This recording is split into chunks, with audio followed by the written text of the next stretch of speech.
Mechanical properties of matter का एक दिन जो हुआ था उसमें ओवरव्यू लिया था हमने, इस चैप्टर में पढ़ना क्या क्या है। Next day mechanical properties of matter में से जो स्ट्रेस है और स्ट्रेस के टाइप्स और स्ट्रेन है और स्ट्रेन के टाइप्स, इसका इंट्रोडक्शन केवल दिया था। आज हम उसका डिटेल में देखेंगे, ठीक है। निकालिए एनसीईआरटी नए किताब में पेज नंबर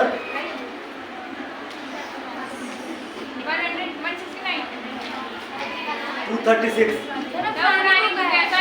अच्छा, स्ट्रेस एंड स्ट्रेन 9.3, ठीक है।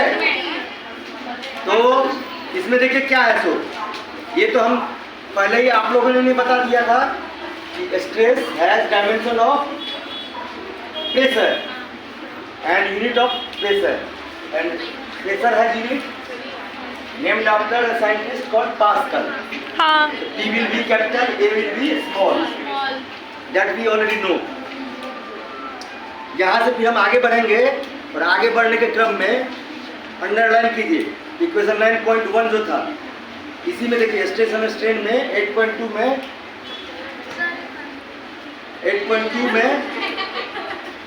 जो 9.1 इक्वेशन है उसके नीचे there are 3 ways in which a solid may change its dimension when an external force acts on it. इसको अंडरलाइन कर लीजिए। कर लिया? कर दिया। When an external force acts on it, and these are shown, बात मत करो please. These are shown in figure 9.2। अब इस फिगर को देखिए, ये जो फिगर है आपका 9.2 जो फिगर है, किताब है कि नहीं है? जो नई वाली किताब दे दो मुझे। फिगर है, एक हमने टाइप देखा था लॉन्गिट्यूडनल, एक जो है तो क्रॉस सेक्शन एरिया में चेंज आ रहा है, दूसरे वाले में। इसी का एग्जांपल दिया बुक का, जैसे ये बुक है, मोटी बुक होगी अगर, ठीक है, और उसके ऊपर वाले ये जो मोटी बुक है और ऊपर वाले सरफेस पे केवल फोर्स लगा रहे हैं, ऊपर वाला सरफेस घूर जाएगा, वो फिगर 2B में है ना। देखिए फिगर बी में वो डेल एक्स से यहाँ से डिनोट कर रहा है इसमें, और यहाँ पे आकर के किताब पे हाथ डाले हुआ है और ऊपर वाला पोर्शन हटाया है, और तीसरे वाले में वॉल्यूमेट्रिक है। इसमें देखिए इसका जो पॉइंट है पहला 9.2 का या 8.2 का a cylindrical body under tensile stress elongates by delta L. Elongates मतलब लंबा हो जाना, वर्ब हो गया ये। इलोंगेट्स बाय डेल्टा एल, ये है हमारा किस में?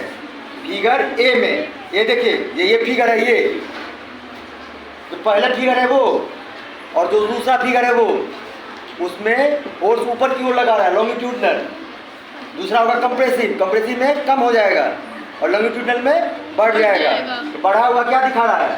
ये है एल, और देखो इधर यहाँ देखो तो वो बना रही है। फिगर बी में देखिए, किताब के फिगर बी में देखिए, अपर सरफेस पे एक डायरेक्शन में फोर्स लग रहा है और लोअर सरफेस में उसके अपोजिट डायरेक्शन में फोर्स लग रहा है। देखिए इसको एफ दिखाया है दूसरे फिगर में, ऊपर में एफ दिखा रहा है ईस्ट डायरेक्शन में, सॉरी वेस्ट डायरेक्शन में, और नीचे में फोर्स दिखा रहा है ईस्ट डायरेक्शन में, दिख रहा है। और इसके चलते क्या हुआ, वो डेल्टा थीटा से चेंज डिफॉर्म हो गया। पूरी की पूरी इलास्टिसिटी जो है, हमने देखा था ना, एक इंटरनल रिस्टोरिंग फोर्स था और डिफॉर्म बॉडी था, जिसको हमने अंडरलाइन कराया था। तो यहाँ पे जो फोर्स बाहर से लगा, एक्सटर्नल फोर्स, उसके चलते डिफॉर्मेशन हुआ, और उस डिफॉर्मेशन के चलते डेल्टा थीटा का चेंज आया। समझ में आ रहा है? तो ये हो गया फिगर बी। इसमें कहा जो दूसरा फिगर है बी वाला है, उसको कह रहे हैं shearing stress on a cylinder. ये जो डायग्राम है वो सिलेंडर का है। ये जो दूसरा फिगर बी है वो सिलेंडर का है। तो कह रहा है shearing stress on a cylinder deforming it by an angle theta under the force acting on upper surface and lower surface in two different opposite direction. समझ में आया? अपर सरफेस पे जिस डायरेक्शन में फोर्स है उसके ठीक 180 डिग्री पे लोअर डायरेक्शन में, लोअर सरफेस पे, जो मान लीजिए ये सिलेंडर है, ऐसे इसको सिलेंडर बना दिया हमने। यहाँ जान दीजिए, इसको सिलेंडर बना दिया हमने। एक क्रॉस सेक्शन एरिया ऊपर हो गया और एक क्रॉस सेक्शन एरिया नीचे हो गया। तो ऊपर की ओर अगर हम इस डायरेक्शन में फोर्स लगा रहे हैं तो नीचे की ओर हम इस डायरेक्शन में फोर्स लगाएंगे। समझ में आ गया? इसी को कहेंगे हम शियरिंग स्ट्रेस। और इसमें चेंज आया क्या? पहले वाले में चेंज आया था डेल्टा एल, इस वाले में चेंज आया डेल्टा थीटा। अब डेल्टा थीटा को हम कहते हैं एल बाई आर के रूप में। आर जहाँ होता है रेडियस और एल होता है आर्क, आर्क अपॉन लेंथ। यही चीज़ यहाँ पे अप्लाई होगा। डेल्टा थीटा बराबर हो जाएगा इस फिगर में जो टेक्स्ट बुक में दिया हुआ है आपको, वो है delta x upon L, capital L, है ना। तो ये हो गया हमारा शियरिंग स्ट्रेस एंगल थीटा वाला। अब सी वाले में देखिए, a body subjected to shearing stress, इसी का सी वाला पोर्शन दिया, एक एग्जाम्पल के रूप में दे दिया, या एक सिलेंडर के रूप में दिया था। और जो लाइव एग्जाम्पल जिसको हम डेली लाइफ से कोरिलेट कर सकते हैं वो बुक का दिया। एक मोटी बुक है, मोटी बुक पे एक तरफ फोर्स लग रहा है और एक दूसरी तरफ डायरेक्शन में फोर्स लग रहा है। इसके साथ साथ देखिए एक फोर्स इधर की ओर लग रहा है और एक फोर्स इधर की ओर लग रहा है। और इसमें हुआ क्या, फिर इसके शेप में चेंज आया और उस शेप को दिखाएंगे हम किससे, डेल्टा थीटा से। और डेल्टा थीटा होगा क्या, delta x upon L. Clear है? ये हो गया हमारा शियरिंग स्ट्रेस, दूसरा स्ट्रेस था। अब तीसरे वाले में देखिए, तीसरे वाले को हमने कहा था वॉल्यूमेट्रिक स्ट्रेन, कहा था ना। तो तीसरे वाले में क्या हो जाएगा, डी, फिगर डी में, a solid body under stress normal to the surface at every point. जो जितना पॉइंट है उसमें हर एक पॉइंट पे 90 डिग्री का एंगल बना रहा है। 90 डिग्री का एंगल बनेगा, इसका मतलब क्या हो गया, नॉर्मल कहेंगे उसको। याद कीजिए, मान लिया लॉज ऑफ रिफ्लेक्शन पढ़ते हैं, क्या कहते हैं, रिफ्लेक्टिंग माने incident ray, reflected ray and normal all lies in the same plane. तो नॉर्मल मतलब क्या हुआ, 90 डिग्री का एंगल बना रहा है। और फिर उसी में दूसरा देखते हैं, angle between normal and incident ray, या angle between incident ray and normal. Angle के लिए दो लाइन चाहिए हमें, तो नॉर्मल कॉमन होगा इंसिडेंट रे, इंसिडेंट एंगल में भी और रिफ्लेक्टिंग एंगल में। वहाँ का जो नॉर्मल है वही नॉर्मल यहाँ भी हम ले रहे हैं। जब अच्छा यहाँ एक स्क्रीन बना दिया, अब इस फिगर को यहाँ पे देखिए, पहले हमने कहा था, ठीक है, एक बार, ठीक है, ओरिजिनल लेंथ पे फोर्स लगाया, ये इलोंगेट्स हो गया। लॉन्ग मतलब लंबा होना, इन मतलब वर्ब बन गया। इलोंगेट्स, इलोंगेशन वो नाउन हो गया, इलोंगेट्स वो वर्ब हो गया। इलोंगेट हुआ वर्ब, उसमें ऐसा लगा था वर्ब का फिफ्थ वर्ब हो गया। इलोंगेट्स हो गया, क्या हुआ, एल प्लस डेल्टा एल। अब दोनों के बीच में डिफरेंस निकालेंगे, L plus delta L minus L, हमारे पास रहा क्या गया, डेल्टा एल। और डेल्टा एल और ओरिजिनल लेंथ क्या है हमारा, L. Delta L, delta L upon L, ये हो गया हमारा स्ट्रेन। और कौन सा स्ट्रेन होगा ये, लॉन्गिट्यूड में। हाँ, ये उसका डायमेंशन किसका है, प्रेशर का। यहाँ पे स्ट्रेन के केस में डायमेंशन किसका होगा, डायमेंशन लेस होगा। क्यों, क्योंकि ये रेशियो है, रेशियो सेम 20। जब वॉल्यूम ऊपर में होगा वॉल्यूम नीचे में होगा, जब लेंथ ऊपर में होगा तो लेंथ नीचे में होगा। थीटा वाले में जब लेंथ ऊपर में है तो लेंथ नीचे में है। तो तीनों केस में जैसे स्ट्रेस 3 प्रकार का है, उसी तरह से स्ट्रेन भी 3 प्रकार। समझ में आ रहा है कुछ की नहीं, बाकी क्लास समझ में आ रहा है कुछ की नहीं। तो ये 3 अलग अलग प्रकार हो गए आपके, किसके, स्ट्रेन के। स्ट्रेस के भी 3 अलग अलग प्रकार हो गए। अब हम आज जानेंगे एक ऐसे शानदार साइंटिस्ट के बारे में जिनका नाम है रॉबर्ट हुक।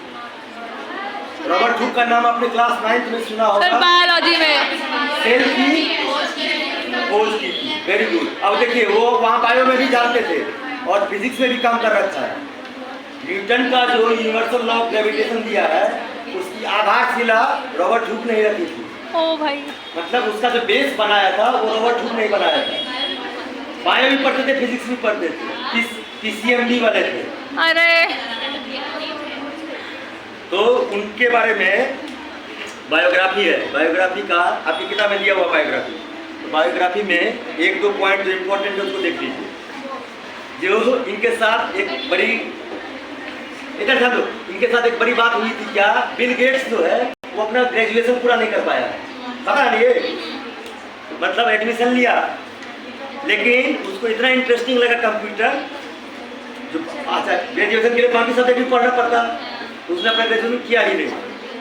तो इसी तरह से ये जो महोदय हैं इन्होंने भी ग्रेजुएशन कंप्लीट नहीं किया था। एक नंबर तो बात ये हो गई। लेकिन बिना ग्रेजुएशन किए हुए ये मैथमेटिक्स के भी प्रोफेसर हुए और फिजिक्स के भी प्रोफेसर हुए और सेल की तो खोज ही कर दी, बायोलॉजी के भी जानकार हो गए, है ना। तो दूसरी बात है वो ये है, ये एक है रॉयल सोसाइटी। डॉक्टर के डिग्री में पहले आपने देखा होगा वो लिखा होता, अब लिखना बंद कर दिया लोगों ने, नहीं तो लिखा होता था FRCS, तो वो fellow of royal society of Canterbury, एक जगह है। तो उसी तरह से जो साइंस की एक सोसाइटी बनी थी जिसको कहा जाता था, वो इंग्लैंड में बनी थी, तो उसको कहा जाता था रॉयल सोसाइटी। तो रॉयल सोसाइटी में इनकी नियुक्ति, पहली नियुक्ति जो हुई वो हुई थी क्यूरेटर के रूप में, जो एक्सपेरिमेंट करेगा उसको संभाल के रखने के लिए पहली नियुक्ति हुई थी।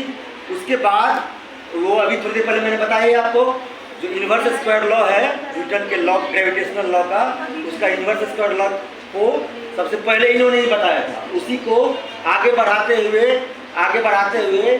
उसको जो है आगे किसने बढ़ाया? न्यूटन ने बढ़ाया, ठीक है। दूसरी बात, और तीसरी बात जो हो गई क्या, ये बात elected fellow at royal society.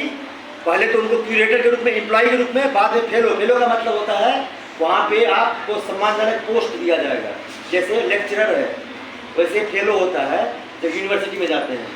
तो फेलो भी हुए थे। एक बुक लिखी थी उसका नाम है माइक्रोग्राफिया, ग्रीक लेटर से मिला हुआ, ठीक है।